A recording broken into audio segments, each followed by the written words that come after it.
guys, thank you for being here and finishing this up with us today. I want to thank everybody because I do remember the days 18 years ago, and I appreciate Jim and Chris and so on, the things that we've kind of put together in the old days. And I remember Lee and Tina and the team, you'd all sit, and these are the original folks that have seen this thing grow up through the years. And Jim, I was thinking of some different stories, and Chris as well. If you remember some of the things that stick out in my head, do some people remember actually when you did the drums? Was anybody there for that? I see a lot of hands up. Chris, Lee remembers that one. Lee, that was good. I mean, I still have all that beaten for I don't know how many minutes we did that, because we really did work as a team that day. So I wanted to bring that up as well. Mark Schlereth, it was nice to have him here. Yes, he was my neighbor. Some people were confused about some of those stories he made, especially when it came to those kidney stones. The kidney stones were his, not mine. And I did drive him to the hospital that day, and I remember that. He's just been a good guy and a good friend. He's been around. I hope you see him now and you know who he is. He'll probably be actually leaving Fox, a little inside news, and going back to ESPN.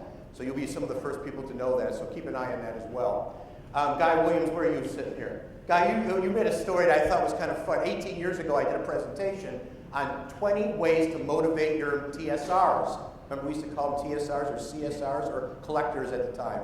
And Guy, you probably still remember that, but that actually is kind of funny because a lot of those ideas go back into our current gamification piece that we're doing today. So that's funny. 18 years ago, Noble was way ahead of game on all this stuff because we've actually talked about that. The other thing that's always fun, I appreciate it, the golf tourney's a good story. Thank you, Lee and Jim, when it comes to the golf tourney. We used to have the golf tournament all the time, and we want to start doing those again, maybe if I get Noble to figure that out a little bit. But you know what? What happened was, I think we won the first 5 years, and they basically said, let's stop this for a while. I can see some of you laughing. So we basically said, just hold off a little bit. Let's regroup and hopefully get a golf tournament going again. But Jim, thank you for having me here. I just want to mention, Jim and I were talking earlier. We've been together in a lot of things. One of the things that sticks out is, I don't know if you realize this, in 2003, I was the chairman of the American Telemarketing Association, which we changed the name to the American Teleservices Association. And then how many collectors do we have here in the collection industry? So then we did a lot of work with ACA, which was the American Collections Association. And as Jim remembers, in 2003, the Do Not Call list was rolled out.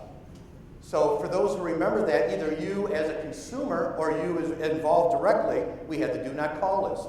And the reason why I wanted to bring that up is Jim and Noble Systems was a big piece in those days. We had to put together a PAC fund. We had to hit Capitol Hill and do a number of things that way. So I think it's important for you to know that Noble has been on the leading edge of that. And also I want to mention Carl Kolster. I think, Carl, are you here? If he's not, I want to say he is on the board of PACE. And I talked to Jim about this as well. It's very important that you know that he represents Noble on Capitol Hill, trying to find out the next things that are coming up. Especially when we've talked about some of the things that actually came up yesterday when we some of the compliance issues and Do Not Call and some of the other things that you heard. So that's important as well.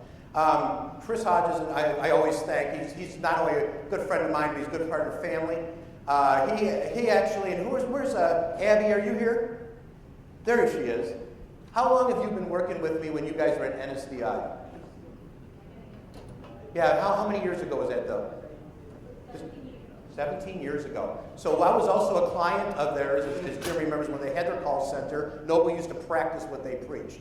And they actually had a contact center, which helped develop a lot of products back then. And it's not just the sales and teleservices, but it was also collections. So that was a big time as well. Lee, thank you for all your support with soccer all the time with me. And if those are soccer players, we heard enough about football, but we go back to what our sport was, is the other football. So I wanted to bring that up. And Tina and her staff has been phenomenal, as you know, at the front, so I want to give them a hand. The other thing I want to bring up quickly is my SNUG and snappers. I always call them my snap guys. Thank you so much, Dave and everybody else that does it. A lot of folks are not here today. Thank goodness the weather was so-so. I think I got a bigger crowd because of that, because I know everybody's starting to leave, and I'll get you out of here quickly today. But I wanted to thank that. Dave and Holly and everybody on the snap side has been wonderful. They taught us a lot of things when it comes to listening and developing, and a lot of the products were really what you've asked for through that group. I think that one thing I want to have some fun with, I don't know if you remember some of these days, but I'm going to talk about the past for 2 seconds. I'm originally from the telemarketing world back in 78, 80, 81. Kind of ages me out a little bit. You want to have some giggles with me? How many people call out of white pages? Yellow pages? Look at, I got hands going up. It's funny, so you can have some chuckles. Remember, we used to move a penny down pages. We used to do a lot of things. We used to have all kinds of popsicle sticks even going down the pages. We used to call right from the phone books. Not everybody remembers those days. Another thing, I was laughing at this one. Dot matrix printers. There you go. How many times can't you get the papers in the reel? How many times did they screw up? How many times the lines were backwards? I used to do a lot of telemarketing from those sheets and also collections from those sheets. And we used to put highlighters on there and rubber band them on to hit different time zones. That's how we did time zones back then. Good, someone remembers that, because you actually try to get the colors and go, hey guys, we're calling yellows. And then you sit there and go through that. How many remember Dun & Bradstreet cards, 3x5s? I'm a marketing research major with a stats background. We used to sit there and try to figure out how we're going to actually work on a Duns & Marketing card. I used to buy those, and I remember my reps used to always trade those in the back like they were playing cards as hot leads and so on. How about remember Avery labels and moving pennies down, and someone all of a sudden you're moving the penny down, Avery label comes off, you stick it on a piece of paper, the piece of paper goes over to someone who's doing data input, and then the thing, at that point, in fact, before that was even faxing. We used to fax the sheet off to the different sales offices and the reps. Our version of predictive dialing was a little different. Anybody remember Lotus 123? Laughing at that too. We used to set up front-end area codes, next prefixes, and then we would actually scatter the last 4 digits. That was our calling list at the time. Okay, I don't know if you're getting giggles on that. But the other thing was it comes incentives. We had cash things happening. We had a lot of things when it came to smoking time. How many people didn't smoke in the offices in the old days? How many people had time to go to the smoking ledge a little bit extra? You get 10 more minutes to go grab a smoke. Parking spaces we used to give out. Chalkboards, we used to put things up on the chalkboard. Chris mentioned the thing about ringing bells in the old days at NSDI, when we used to ring the bells and so on. So Abby remembers some of that. But anyway, what I want to do is follow into some of the things that are happening as of today. We talked about cloud and premise. I think that was extremely important. All you really know is I've been involved in a lot of contact centers myself. I bought my own technologies. I had my own raised floor environments. I did convert a lot of things over to cloud technology. It is trying. Thank you for all us wonderful IT people in here to understand that and how much that does cost and how much it does work at the end. A lot of my work now is a lot of work at home agent work. So with that process falls right into line all the things that are happening with cloud. I think probably the big thing is I like when Jim brought up I did some work with the 6 nines. I love that. Uptime is extremely important, as you guys all know. If we can keep everything up, keep everything up at stature, it makes a big difference when you're kind of bringing your products together. And it really makes a big difference with the IT team. Composer to me is one of my favorite of some of the things. I saw some of you shake your heads, but Composer and what Noble offers on that when it comes to the desktop solution is pretty much what I'm all about. I really try to make the employee experience, and that's what I do a lot of work now with the consulting side, is they take the employee experience, make it very well, make it easier to do, and make it easy for the customer on the other end. So there's really a quick interaction between the two and make it flawless.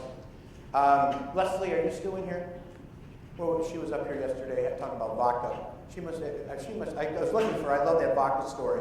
But vodka does help me sleep as well. But the KPIs, I was going to bring that up because she actually spent some time with me and talked to me a little bit about how she enjoyed having the workstations and the things happen with her flowing and the way she's doing it. When it comes to, we brought up ACA and PACE and compliance and robocalls. You guys heard about shaken and stirred. How many people looked that up after that was actually talked about yesterday? I did too, actually, because I actually know that one was on tokens, but the other one was focused on secure telephone identity revised, which basically is talking about all these times when you're getting these phone calls nowadays, and they're actually showing you, especially my father who's 88, he sees his area code come up, he thinks it's a family member. So the first thing he does now is he starts to pick it up, and that's some of the things that are happening, and you know that's part of the process. So that's being heavily looked at right now. One of the things I want to talk about is I try to do a lot of work between the word engagement and experience. You hear those two words out there all the time. I'll probably give you my definition, but when I belong to PACE, which is the Professional Association of Customer Engagement, I also belong to Society of Consumer Affairs Professionals. CXPA, which is Customer Experience Professional Association. Why do I get involved with all these pieces? That's where we're all going. It's spending a lot of time on how the customer interacts with our brand through our contact centers, or in this case, collections going out, and the way things are done properly. So engagement to me is when you're engaging with the customer. It's all, to me, a lot of the technologies that help engage, make the processes better. Experience, to me, is what is left in the heart, what is left in the feeling. If you agree with me, I think that's a good way of saying it. So when I'm working with the guys at the CXPA, the Customer Experience Association, I try to spend a lot of time on that to try to really work on the processes, try to look at the way the customer is actually left, or in this case, when a collection process has happened, you know you need to follow through a certain way to do things properly. The other word that keeps coming out with what I'm working on right now is you might hear the word customer experience journey mapping. Another key word out there in the old days, and process mapping of the older days. Really what I do in a lot of consulting thing is when you're looking at the experience and engagement, we're putting together process maps still and flow documents and trying to find the way the best efficiencies are done. From a consultant side, it's a little bit different because I've always been an operations guy with an IT background. Or I was an operations owner buying IT solutions and having wonderful people work for me. Chris, are you here still? I know most of my guys are leaving here. Boy, everybody's in the airplane. Chris McCord was here this week. He used to work with me at Support 7 when I was the president of that company. And he used to help me with the thing. And one of the things I was going to lead into is some of the big things on big data. You hear big data all the time. You hear targeted data. I'm working with a couple companies right now that you're going to hear some new things that are out there. As you start to walk into some of the, I'll give you a good example. When you're walking into the, I don't know if people are like the Barclays Center or some of your auditoriums, we're going to start having kiosks there. And that's how they're getting all the hot qualified leads now. They're going over, you actually go over to a kiosk, you fill out some basic question information, and you actually get free things within the auditorium. You could probably do buy one, get one free. They do beers and all kinds of stuff. By answer these questions, you get a free beer in the auditorium. So you're starting to see things like that. What's happening is that data now is coming back in. I kind of call it more rifling data than shotgunning data. So you're starting to see a lot more when it comes to that as well.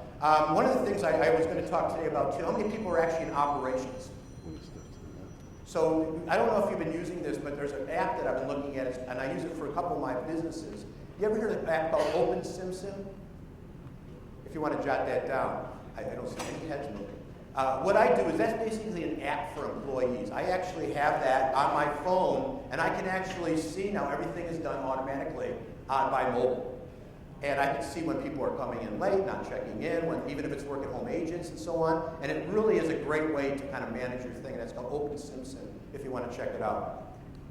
I think probably the next thing I want to talk is this. Nancy talked a little bit about omni-channel from Forrester. I think that's the big thing that I want to talk about. I remember when omni-channel was really just us all telephone. In fact, I'm looking at Jay. We did a lot of fundraising together in the old days. Still do. So it's interesting to hear how the channels are actually still interlinking. We do a lot of work where we're sending out. There's obviously a lot of legislation on texting, emailing, CAN-SPAN, so on. So we do a lot of work on trying to make sure that we can do proper reach outs and proper items at that point. One of the things I wanted to thank, and Steve, I see you sitting there, when he brought up the UGRs, I don't know, let's give a hand to Steve, because that was, I hung around him all week here, and I remember that presentation that just sticks out in my head. And I wanted to thank Steve on that one, because if you really think about it, I've been kind of using that process all week. Even watching people yesterday getting ready for fireworks. I was using my UGRs thinking, how many people are going to bring seats over? Then the guys from Noble were bringing couches over to watch the fireworks last night. It was a neat way to watch the process, but all those things actually do make a lot of sense. And I wanted to thank you for that, because that really worked out well. And I'll be using that thinking when it comes to it, and we're going to do a lot of work around that. And I think I can build it into a lot of things that I do, so I want to thank you for that. I appreciate it. When it comes to in fact, I was going to say one more thing about that. You made a comment about envision, access, to teach, involve, and embed. The thing that really hit me was that embed. I have a lot of issues with my reps, collectors, employees, that things don't get embedded. And I think that's really neat to go through a process where things actually come in and they're very natural. There was a question yesterday about how many people are using scripts and guides still. The only reason we use scripts and guides is one thing. We want to stay in compliance. But I think the other thing is I'm a big one who has been a proponent of making things actually run very smoothly by having it more like maybe having it more as a call guide. And when you embed, you give your employees a chance to basically do that. You can actually let them kind of feel that they understand your product, they know what they're trying to do, and they don't really need scripts or guides. And that's why I like the word embed on the final piece of your UGRs. I'm moving along pretty quickly. If there's anything you want to ask me, please do, but I want to talk to you a little bit about some of the associations that I'm involved with when it comes to SOCAP as well. People know that I've been involved in collections, ACA. Anybody know Roseanne Anderson from ACA? A couple. She's been a great person with me on Capitol Hill, especially when it comes to the FCC. When it comes to PACE, and you had Stuart Discount here up on the panel yesterday at the very end, they do a great job when it comes to a lot of work when it comes to the FTC. Together, the FTC and the FCC, the Federal Trade Communication and the Communications Communication, do a lot of work on that stuff. I'm glad you know Roseanne, because from the collector side, they do go with us on the Hill, and we watch the way outbound activities can happen. The other thing is, you must know the company New Star and a couple other of these firms. That's a big thing for them, where they actually know how to come after mobile numbers, the right things to do, and how to follow the do not call list. What I'd like to do, in fact, I'm moving along pretty good, guys. If you want me to keep rocking, I can actually start to close. How's that sound? We have, one of the things I want to mention real fast is there's two things that came up this week. How many people are actually involved with MyNoble? Please take advantage of that. That is basically like having a social media network of everybody in the room. And I got to tell you, for those who are involved with that, get involved with it. I belong to a couple associations that we also have the My Network or the Community Network. To me, that's a big deal when you can spend a lot of time with people and you can actually work with yourself. And then the big thing here, I hope everybody was making relationships. I've been doing this for 18 years at SNUG, but 30 years, and as you remember, we were working with Noble Systems for years before that. It's important that we all get together and really spend some time. If you see a speaker that you liked, or you hope you grabbed a lot of business cards, or as Lee and the team gets out the summary of the event and the show, make sure you contact all your Noble folks when it comes to that. The other work is Snap. Snap is a big thing. I'm telling you, if any of the Noble users that are involved with Snap, I thank you, because they're the ones that really help us kind of put together on the events. They guide and they help us with what the events are coming up in the future and the talks that we'll have in the future. So I want to hand it off. Chris, I'm going to have you come up. And Jim, I'll let you close it. And I want to thank everybody. I just wanted to kind of do a summary today, talk about some of the tips and some of the things that helped me in the business. So thank you.